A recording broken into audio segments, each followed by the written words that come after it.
UP TET जिस examination के रहा, यूपी के सारे अभ्यर्थी लगभग 4 से 5 सालों से राह देख रहे थे।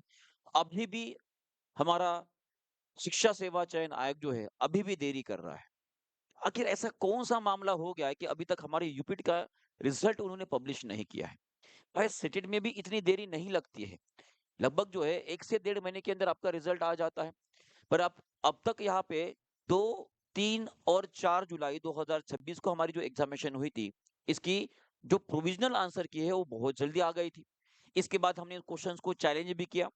फिर चैलेंज करने के बाद भी इतना ज़्यादा देरी क्यों लग रही है, इन सभी बातों के ऊपर चर्चा करेंगे और आज हमारे न्यूज़पेपर के अंदर जो है यूपी टेट के रिज़ल्ट के बारे में एक डेट जो है मेंशन की गई है, उसके बारे में भी आपके सामने मैं रखना चाहूँगा।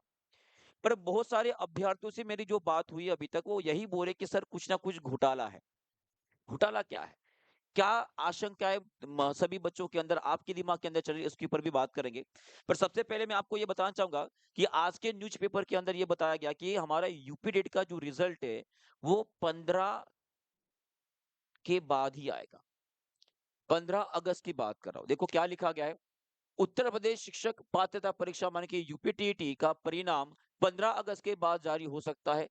उत्तर प्रदेश शिक्षा सेवा चयन आयोग यह परिणाम घोषित करेगा। भाई हमको पता है परीक्षा का आयोजन 2 से 4 जुलाई तक किया गया था जहां पर लगभग 60 जिलों के अंदर ये एग्जामिनेशन को आयोजित किया गया था और उसमें से लगभग 955 परीक्षा केंद्रों पर ये अभ्यर्थियों ने परीक्षा दी और लिखित परीक्षा के में लगभग 44 परीक्षार्थियों को दूसरे व्यक्ति के स्थान पर परीक्षा देते हुए पकड़ा गया है। भाई ये भी हमें पता है। अब बात करते हैं सर यहाँ पे रिजल्ट को देरी क्यों हो रही है? चलो, इसका पहला जो कारण हो सकता है आप सभी को पता है कि यूपी टेट की एग्जामिनेशन की अंदर जो है लगभग कितने लोगों ने रजिस्टर किया था? लगभग 20 लाख से भी ज्यादा लोगों ने यहाँ पे रजिस्ट्रेशन किया था। और यहाँ पे लगभग 17.70 मैं की मान की 17,70,000 से भी ज्यादा लोगों ने एग्जामिनेशन को अपीयर्ड हुए थे।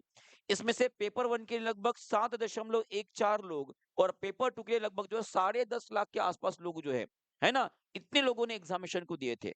अब आप सभी को पता है कि जब हमारी प्रोविजनल आंसर की आई थी, जब हमारी प्रोविजनल आंसर की आई थी, तो प्रोविजनल आंसर की आने के बाद जो है, वहाँ पर हमने देखा था कि सर बहुत सारे ऐसे क्वेश्चन थे जिन क्वेश्चंस के आंसर हमें मैच नहीं हो पा रहे थे।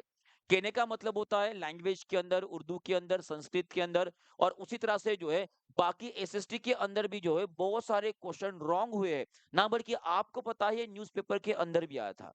ऐसा बोला जा रहा है कि लगभग 20 से भी ज्यादा क्वेश्चन की जो आंसर की है वो मेल नहीं खा रही है माने कि वो आंसर हमें रॉन्ग दिए गए और इसके लिए हमने लगभग लगभग चैलेंज भी किया लगभग जो है 12 क्वेश्चन को आपकी ओर से टीचिंग परीक्षा ने जो उन क्वेश्चन को चैलेंज किया है वो तो 12 के 12 आपको प्लस मार्क मिलेंगे ही और ये भी अटकलें लगाए जा रहे हैं कि अगर मान लीजिएगा ये 20 क्वेश्चन जो रॉन्ग हुए हैं, अगर इसके मार्क्स सभी को मिल जाते हैं, तो हमने ये बोला था कि जो 90 मार्क्स आपको पास होने को लगते हैं, कहने का मतलब किसके अगर 70 या 75 मार्क्स भी अगर है, तो भाई साहब ये भी पास हो जाएगा। ये भी पास हो जाएगा, तो जितने भी भाई साहब 70-75 वाले मार्क्स वाले हैं, वो एक बार कमेंट बॉक्स में ज़रूर लगा दीजिएगा कि क्या आपको लगता है कि ये मार्क्स आपको मिलने चाहिए? अगर मिलने चाहिए तो वैसे कमेंट बॉक्स में लिख दीजिएगा और उसी तरह से हम भी हमारे आयोग से ये रिक्वेस्ट करेंगे कि भाई ये मार्क्स उन बच्चों को ज़रूर दे दिया जाए क्योंकि इतने सालों के बाद एग्ज़ामिनेशन हो रही है और अगर आपके प्रोविज़नल आंसर की वजह से अगर उनके मार्क्स कम हो रहे हैं, तो वहाँ पे गलती बच्चों की नहीं, भाई आपकी है।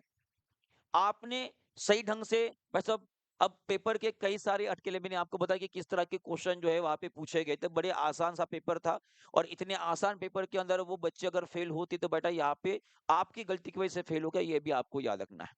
तो हम तो यही चाहेंगे कि सभी बच्चों को वो प्लस में मार्क्स दिए जाए ताकि उनके मार्क्स बढ़े और पास हो जाए और आने वाली जैसे कि आप सभी को पता होगा कि कल दानिश सर ने एक न्यूज़ कवर की जहाँ पर जो है सुपर टेट के अंदर, है ना? सुपर टेट के अंदर जो है हमारे सुपर एट के अंदर जो है यहाँ पे लगभग 60,000 प्लस वैकेंसी के ऊपर जो है बहुत जल्दी आपको नोटिफिकेशन देखने को मिल सकता है। विधानसभा के अंदर हमारे जो शिक्षा मंत्री है यूपी के भाई उन्होंने खुद बताया है कि जो हमारे प्राथमिक विद्यालय होते हैं उनके अंदर लगभग 60,000 से भी ज्यादा वैकेंसी जो है भाई साहब पड़ी हुई है। अब ये कब तक आती है, कैसे होता है, ये आपको बहुत जल्दी पता चल जाएगा। पर फिर से एक बार, जो सभी लोग यूपी नीट की एग्ज़ामिनेशन की राह देख रहे हैं, बता दूँ कि 15 अगस्त के बाद ही आपका जो है रिज़ल्ट आ पाएगा। और क्या लगता है आपको, क्या सच में हमारे यूपी नीट की रिज़ल्ट में अंदर जो है कुछ गड़बड़ घोटाला हुआ है? क्योंकि आप सभी को पता है कि सभी शिक्षक जो भाई साहब यूपी में काम कर रहे हैं, अगर उन्होंने टेट की एग्ज़ामिनेशन पास नहीं किए तो भाई साहब उनको अपने नौकरी से हाथ धोना पड़ेगा। क्या लगता है आपको? कमेंट बॉक्स में ज़रूर लगा दीजिएगा। वीडियो को लाइक, शेयर और टीचिंग प्रेस को सब्सक्राइब भी कर लीजिएगा। Thank you very much. Good bye. God bless you and take care.